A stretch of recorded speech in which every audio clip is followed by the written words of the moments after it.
Hello, I'm Chloe Rigby, editor of InternetRetailing.net, and I'd like to welcome you to today's webinar, How to Survive and Thrive Amid Disruption in association with Akamai. So over the next hour, we'll be hearing from two speakers from Akamai Technology, Mayu Upadhyay, Global Senior Director, Identity Cloud, and Tara Bartley, Senior Manager, Industry Marketing. And we'll also be hearing from Liz Morell, Research Editor at Internet Retailing, who wrote the recent survey-led Internet Retailing white paper, Protecting Personal Data While Enhancing Customer Engagement, again in association with Akamai.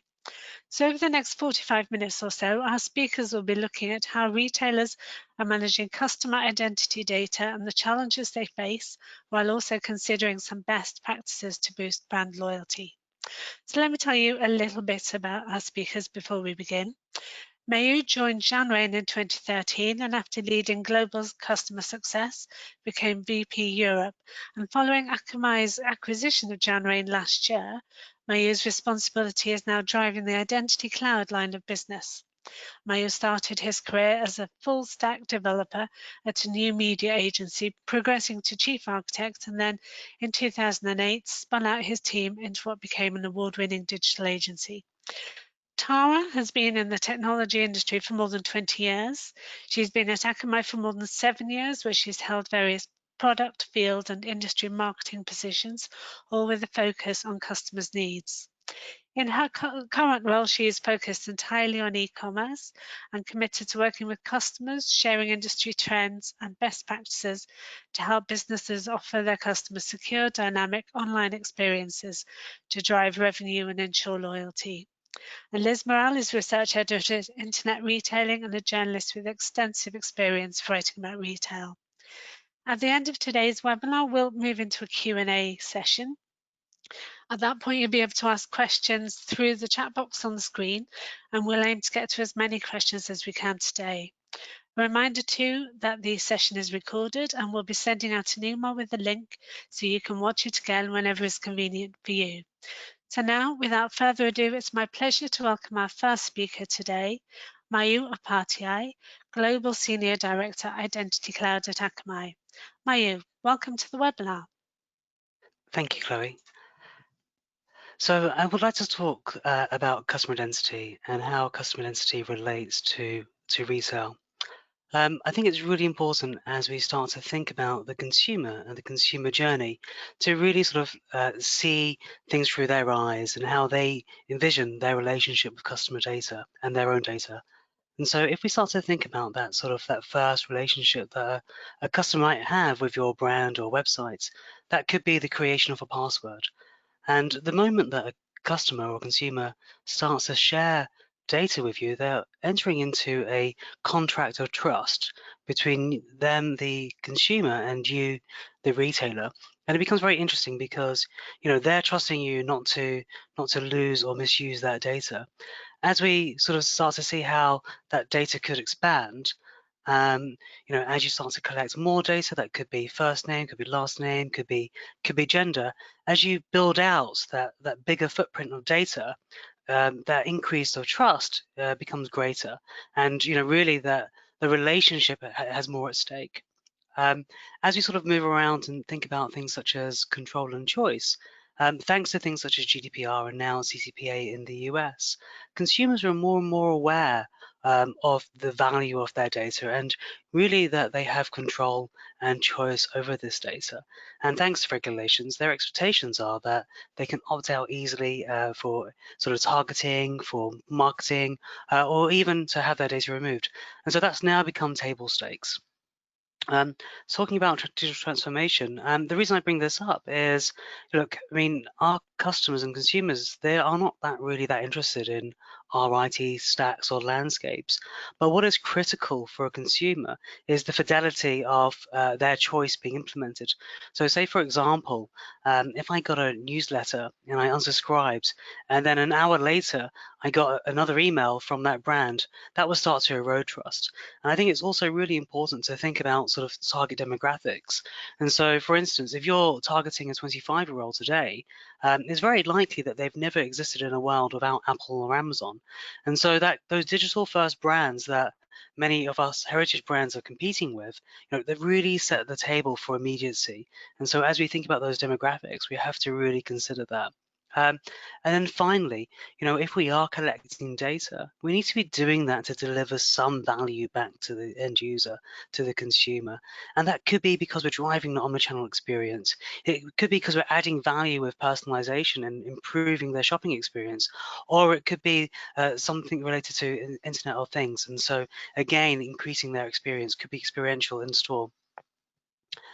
And what becomes really challenging here, and actually an opportunity, but also a risk, is there's a much higher expansion of the definition of personal data. And that could be, because of age or other factors. It could also be because, we're looking at additional information that the consumer might give to you.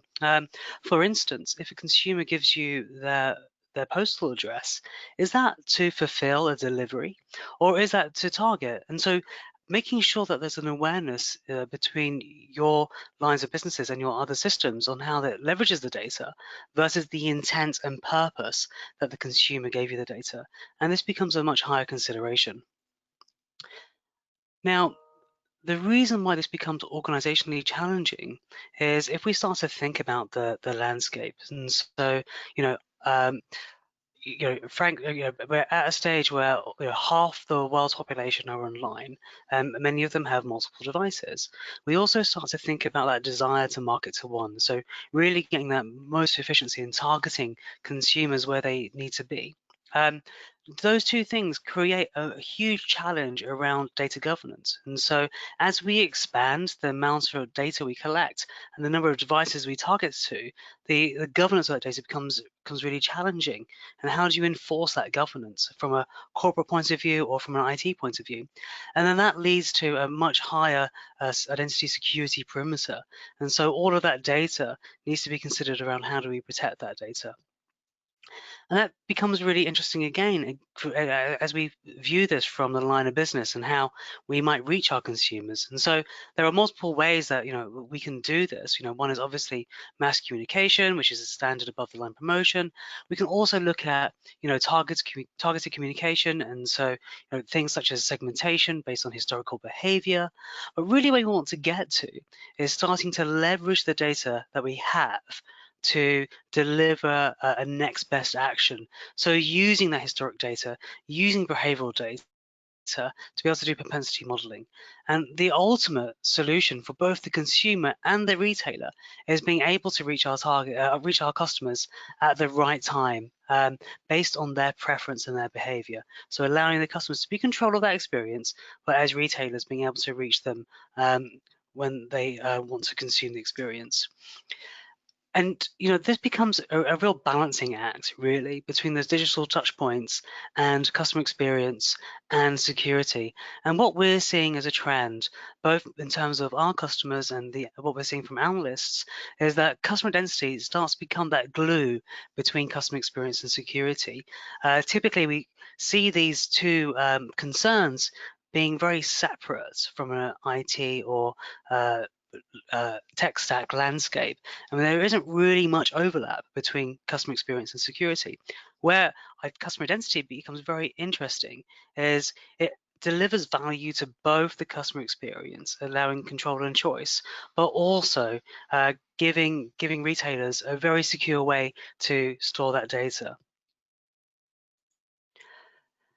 And so again, as we start to think about that identity, and what we like to compare this to is with a storefront. And so one of the very early concepts of bring your own identity meant that as you go along that relationship between your consumer, that first lift for that consumer to create a relationship with the brand isn't a heavy lift if they can bring their existing identity. And so that could be bringing their Twitter identity or their Google identity or Instagram identity, and being able to create a relationship with your brand without a high touch registration experience. And so really, this comparison that we make is as you think about your e-commerce experience in your store and your e-commerce experience, you'll allow different payment providers to do the same thing with identities and allow the customer to bring their own identity and to start a progressive registration journey with you, so that they can bring a low touch registration experience and start with an existing identity. And then as they go through a journey with you, expand the amount of data they share with you as a brand. And so just to wrap up, the challenges that we see from a retailer's perspective is, first of all, multiple logins. And so if you think about the different silos of identities that you might have in your ecosystem, you might have a different set of usernames and passwords for your e-commerce store and your loyalty program. And so as a consumer, if you move from one to the other, you're introducing friction if you assume that you're registered in both. Secondly, if you have a homegrown solution, just the maintenance of that means that you're investing in technical debt that you could offload rather than investing in your own solutions. Inability to tailor the campaign because you don't have the control and choice there for the consumer, multiple data stores, inability to market to one because we haven't solved the underlying stack behind the customer identity. If you're seeing your data in silos, then there's an inability to see trends across your landscape. And then, frankly, if you have a homegrown solution, frankly, it could take months to add a new channel. I think, we think about these current times as people are moving to more omni-channel experiences, which retailers have been able to react quickly in terms of accelerating their transformation there. I'm going to hand over to Liz. Thanks, Maya. So we, as Chloe said, worked with Akamai to produce a white paper that looks at protecting personal data while enhancing customer engagement. The idea being to understand how retailers can meet the privacy requirements of their customers amidst the new legislation like GDPR and CCPA, but still boost loyalty and retention amongst their consumers. Now, this took the normal white paper approach where we survey internet retailing readers to understand their views and interviewed other retailers in more depth as well to understand what they were doing in this area. And we also interviewed both Maya and Tara for their subject matter expert views.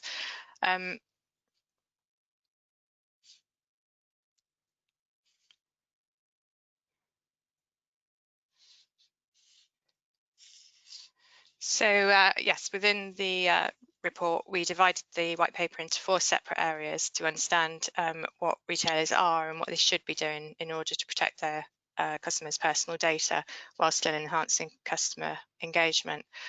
In our first section of the white paper, we focused on collecting and storing data for which we saw a more targeted approach is vital. We then explored how retailers can and should be interacting with their data. The main conclusion from this being that they need a clear aim.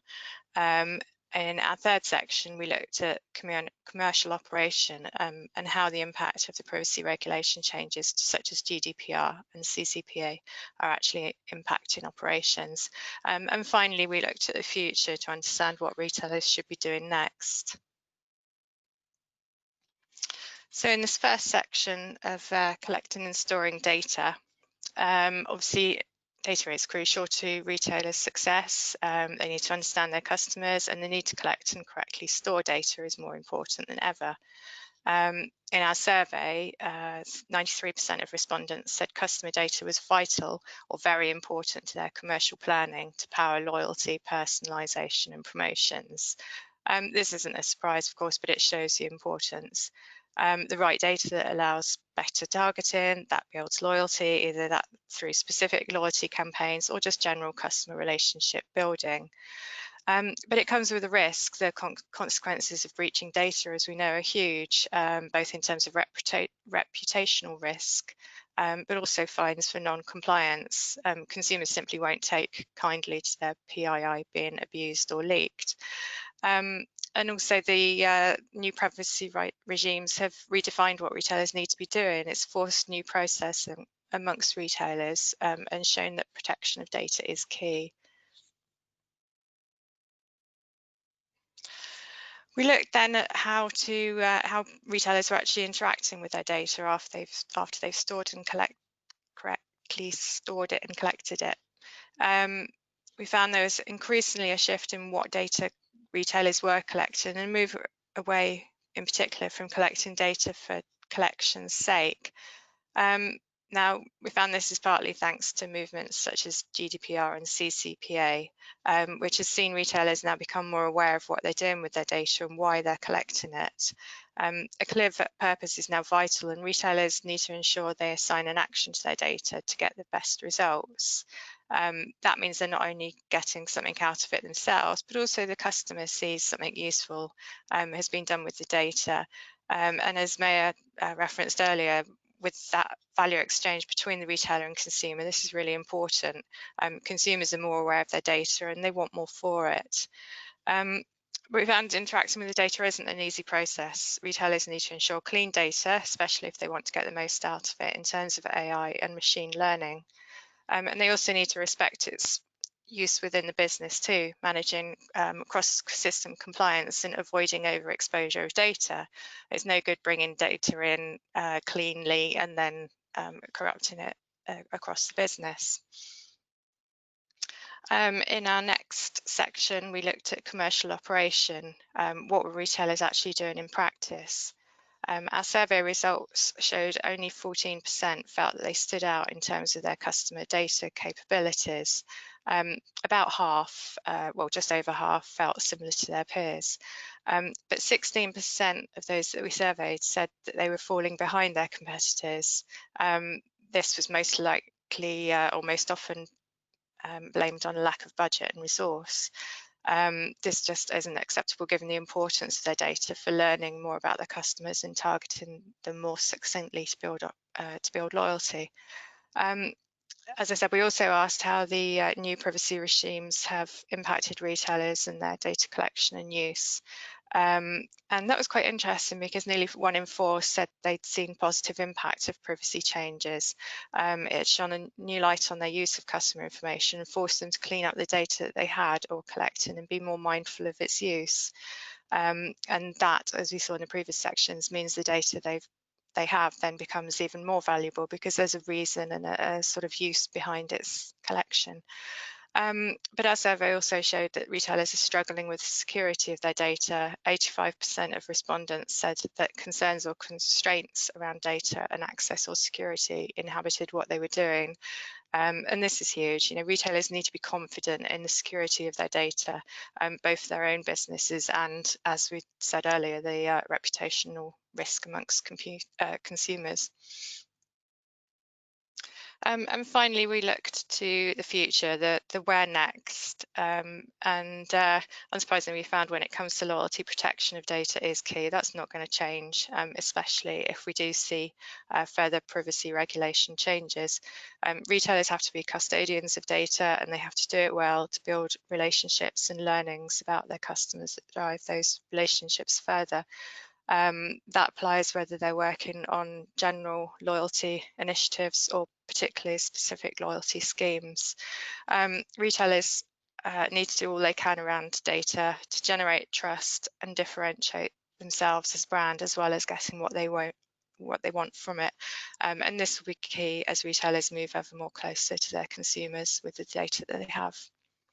And I'll pass you on to Tara now. Thank you.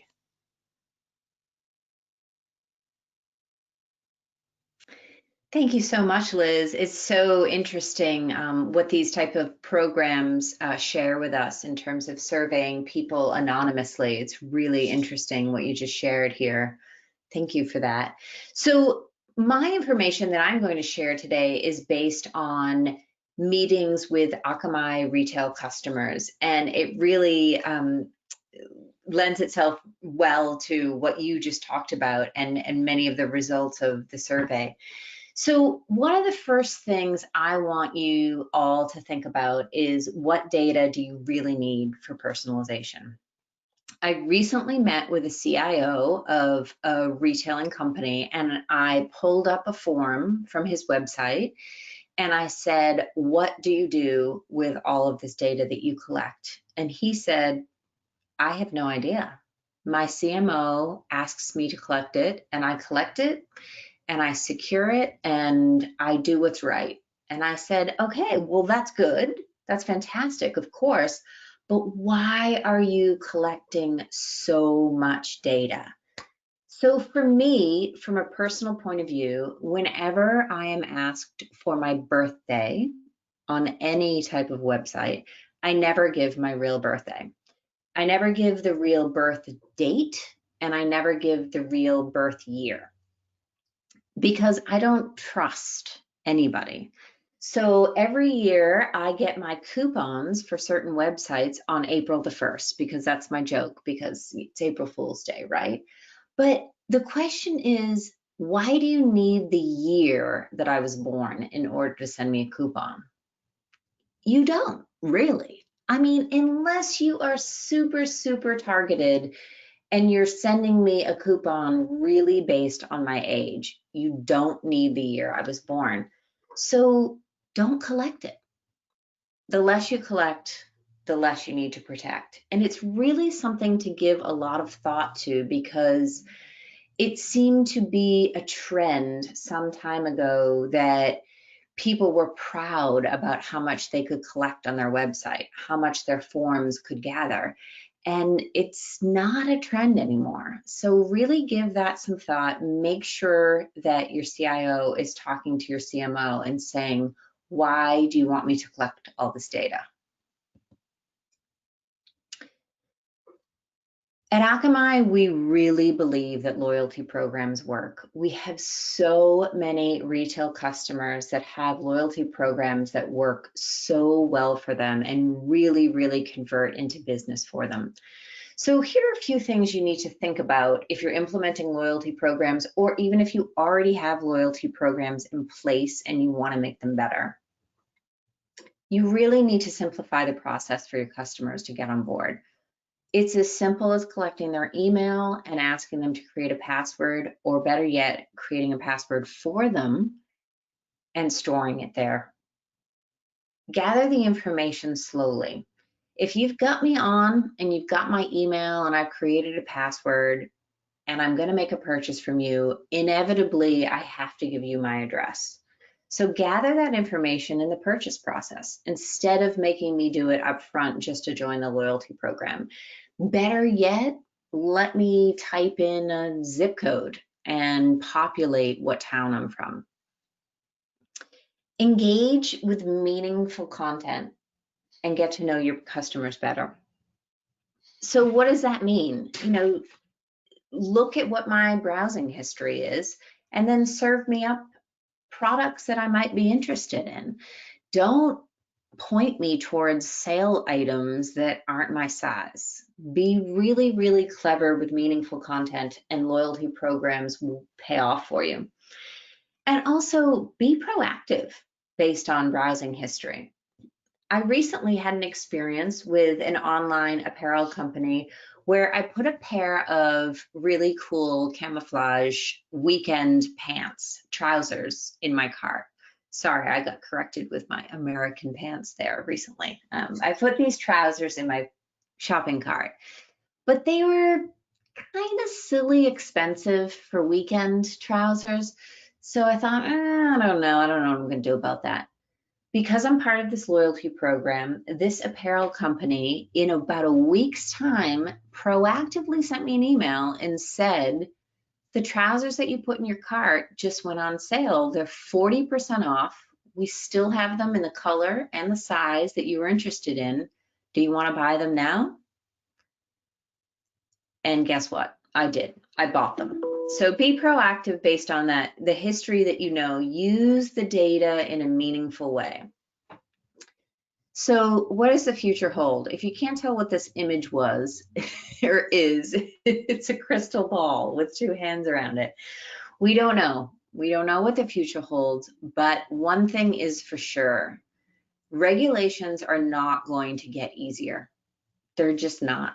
While you're going through these exercises and you're protecting your customers' data, go the extra mile. Do more. It's effort for sure, but there's no harm in being prepared. It is a lot of work, no one can deny that, but we've got GDPR, we've got CCPA, we've got all these different regulations that are out there. Fines are being implemented all the time. Be better than what is being asked of you. It's really hard to do that. It's so much work, but it's better to be prepared than to have things come in the future and you have to go through exercises all over again. In our closing comments here, we have listed out 10 key strategies for success. And I can't take credit for this. I believe Liz came up with this based on the research and the white paper that she wrote. But let's go through those quickly. So loyalty is now about building a relationship rather than just a scheme. Driving loyalty requires increased knowledge. Knowledge requires data. Collect data for a purpose, not just because you can. Ensure cross-system compliance once data comes into the business. Look at using and processing data via segments rather than specifics. Turn data compliance into a positive rather than a negative. Once protections are in place, look at how you can drive loyalty further. Evolve loyalty schemes to the next stage, integrating online and offline in order to thrive. And last, build trust and reinforce that trust in everything you do. And with that, I am going to turn it back over to Chloe to lead us into our live question and answer session. That's great. Thanks, Tara, and thanks to you all for your insights today. So we already have a few questions coming through, but if anybody still has a question that they want to ask, then do that through the control panel on your screen. So the first question, I think, is for you, Tara. Are we seeing COVID accelerate digital transformation, and is omnichannel now becoming more important as a result of the pandemic? Yeah, that's a great question. I do think that COVID-19 has really thrust our customers into getting ahead of protecting consumers' data for sure. I don't think there's any denying that online shopping has increased dramatically throughout the pandemic. We've seen massive increases on Akamai's platform. I believe that in April, we saw a 39% increase in online shopping with our retail customers, and in May it was a 50% increase. So with those increases, our customers have got ahead of what they need to do to protect their customers' data, because simultaneously, while the shopping has increased, so has all of the security risks have increased dramatically as well. So our customers are really getting ahead of it and taking the right precautions to make sure that they're protecting their consumers' data. That's great. And a question for you, Mayu. How easy is it to implement a customer solution, identity solution, and where do I get started? What are maybe the first steps to take? Yeah, thank you, Chloe. I think it's really important to recognize that in 2020, most retailers have a form of an identity solution, whether it's a homegrown solution, whether it's an on-prem solution, or maybe from another vendor. There's also been a trend where some of the workforce identity and access management solutions have started to move into the consumer space. I think one of the key challenges you have there is I don't think anyone would expect a solution that's designed for employees who have a mandatory experience to be the same as that of a consumer who, there's a lot of options and choice to where they consume from. And so, as you start to think about that friction, it does sort of lead to sort of those sort of continuous improvement plans. So I think, Chloe, just to the point of the question, I think it's super important to find a solution that adds value to your existing stack, and try and avoid sort of rip and replace options. And so, if you think about, say, for example, in my slide where I shared one of the challenges is multiple identity silos, really trying to look at sort of a governance plan where you can start to consolidate out those silos, I think is the first step. And so even before you go down the journey to select a customer identity and access management provider or customer identity solution, it's really important to understand sort of the size and scope of your identity estate. So how many silos do you have? How many of them are on sort of, what sort of solutions are they on? What level of maturity are they at? And then once you kind of have that information, then start to consider how you would centralize, and then the benefits that centralization will give you in terms of how you roll out both your customer experience programs, but also your identity protection programs. And so, as you do that, I think another key consideration is again trying to reduce the friction to your consumers as you sort of change things around your IT estates. I think it's very critical to find a solution that allows you to migrate passwords from either your DIY solution or your other vendor. I think the last thing that you want to do is, as you make a change to your IT infrastructure, is force your consumers down a password reset flow.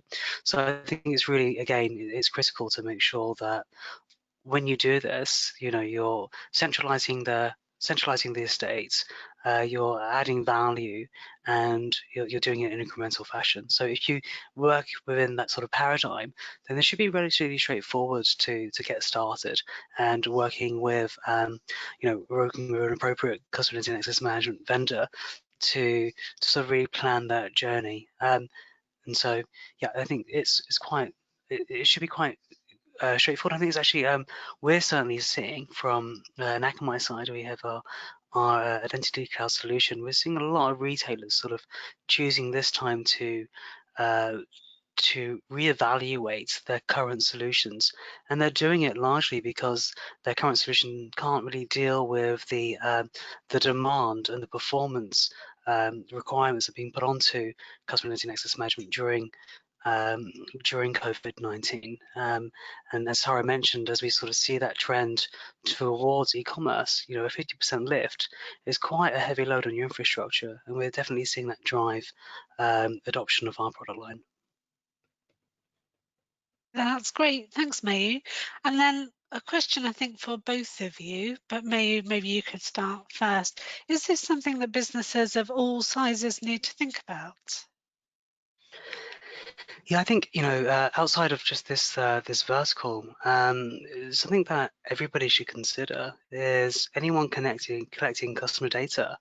Um, do you want to be an identity provider? Is that something you want to do in-house? I mean, and the reason I bring that up is, certainly our engineering team and our security operations team, they wake up every day thinking about protecting passwords.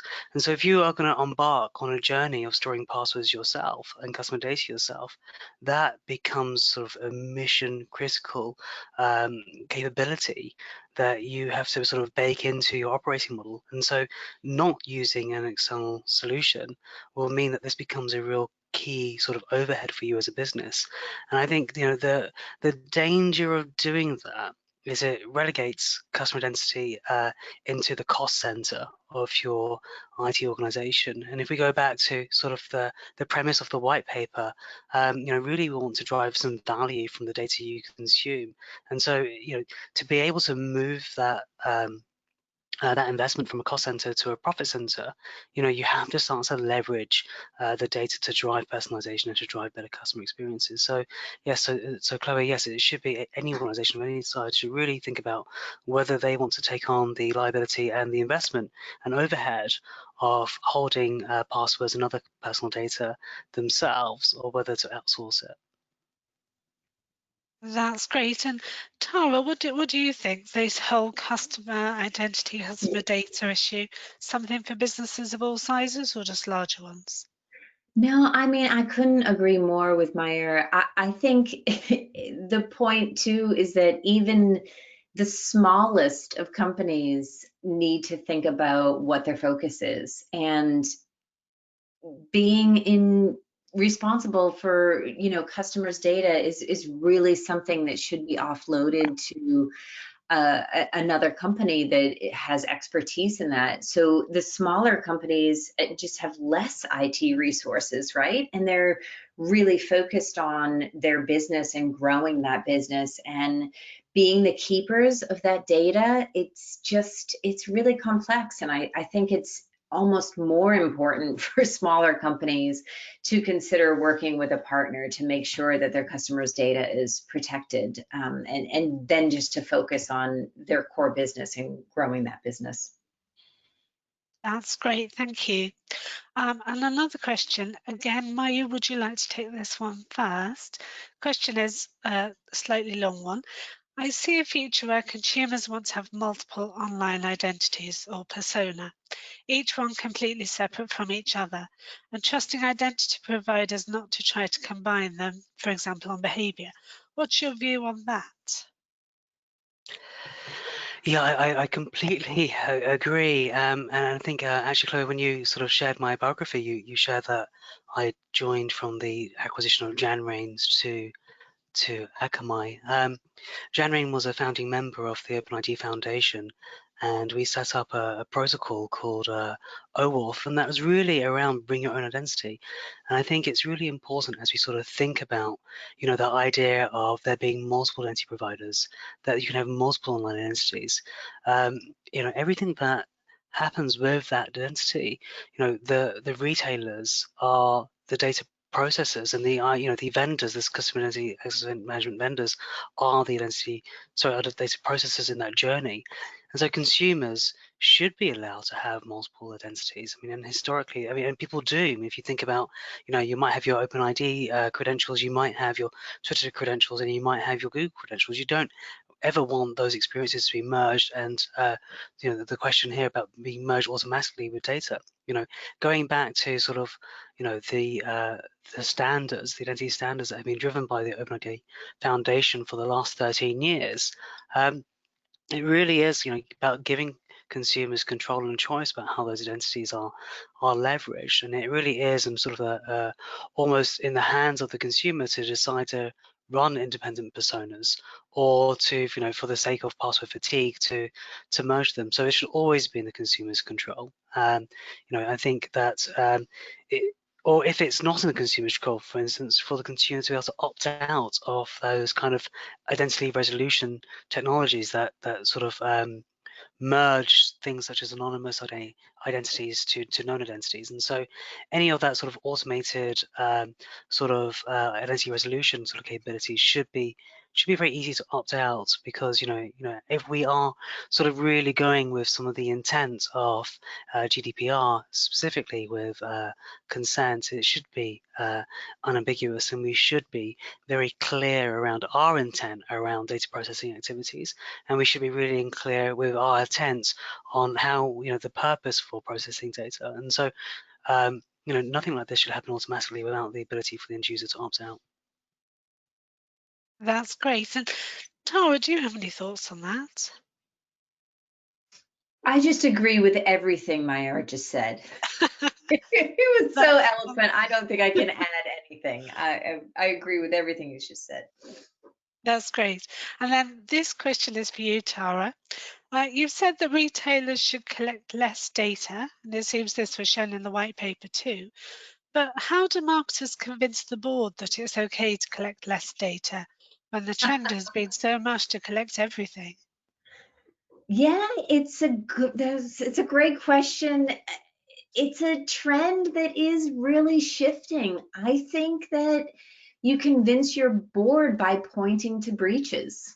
You convince the board, and we can share some of those. I mean, it's all over the news, right? Like even my mom, who has no idea what I do for a living, knows about data breaches. It's everywhere. Every time you turn on the TV, you're seeing it. So I think those instances are what you point to, but also just demonstrating the value of having less data and being able to point to, look, we're using this data for this loyalty program and look at the benefits of it. We didn't need, you know, my example is you don't need to know what year I was born. So you point to that data and you say, we stripped this piece out of the form and we're still getting engagement and we're still getting our customers coming back for more. We're still getting conversions. It's not always easy to show that data, but it's incredibly meaningful. And I think that's one way to do it. And I think the other is really to point to companies that have collected tons and tons of data and it's been leaked and the consequences that come out of those types of breaches. That's great. Well, thank you all for your presentations and for your answers to our questions, and to our listeners for your questions. That brings us to the end of today's webinar. So I'd like to close by thanking our speakers, Mayur Partiai and Tara Bartley of Akamai Technologies, and Liz Morell from Internet Retailing. Thanks to our listeners for tuning in and for your questions. And as always, we'll follow up by email with a link to the on-demand webinar, so you can watch it again at your convenience. Thank you once again for taking part in this webcast, and goodbye.